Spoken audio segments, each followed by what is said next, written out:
Vamos a darles algunas ideas didácticas para el uso educativo del foro en Atenea.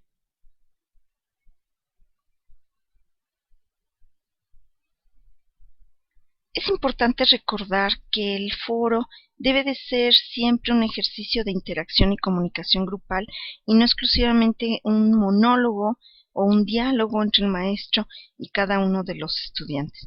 Y es por eso que les vamos a dar aquí 5 ideas para producir foros educativos. El primero es que contesten las preguntas. Este es el foro que la mayoría de nosotros conocemos, aunque a veces cometemos errores al crear las preguntas generadoras. Por ejemplo, cuando ponemos un foro con información que requiera respuestas a hechos o datos precisos, pues no dejamos imaginación a los estudiantes, no hay creatividad, de tal forma que el primer estudiante contesta, da la respuesta correcta y ya no hay más que decir en ese foro.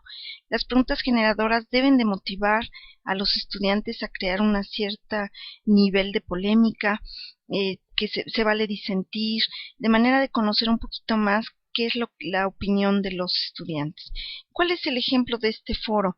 Por ejemplo, hablando del ciberacoso, el profesor da una cierta información y las preguntas erróneas serían ¿qué es el ciberacoso o qué lo provoca? Porque estamos dando las respuestas incluidas en el tema que escribimos. Las preguntas generadoras adecuadas serían, por ejemplo, ¿has escuchado antes este término? Que conoces a alguien que está en esta situación, comparte tus experiencias, o algunas otras como ¿qué sugerirías a las víctimas? ¿Qué opinas de las sugerencias de los demás? Es importante también que no hagamos más de 2 o 3 preguntas generadoras para que sea un foro interesante y no se desvíen del tema. El segundo ejemplo se llama el foro de cadena de preguntas. Este foro se refiere a la posibilidad de que sean los estudiantes los que promuevan las preguntas generadoras y no el maestro. ¿Cómo funciona? Pues hay que darle un texto o una lectura y un link para que se pueda profundizar en ese tema. El primer alumno ingresa al foro y hace una pregunta que deberá ser contestada por el segundo alumno. Este segundo alumno, en base a lo que leyó, contesta la pregunta del alumno número 1 y después de contestar elabora una siguiente pregunta. Como ejemplo tenemos por aquí el caso de, hablamos por ejemplo de Wikileaks, que ha estado muy de moda, le damos datos para que puedan revisar.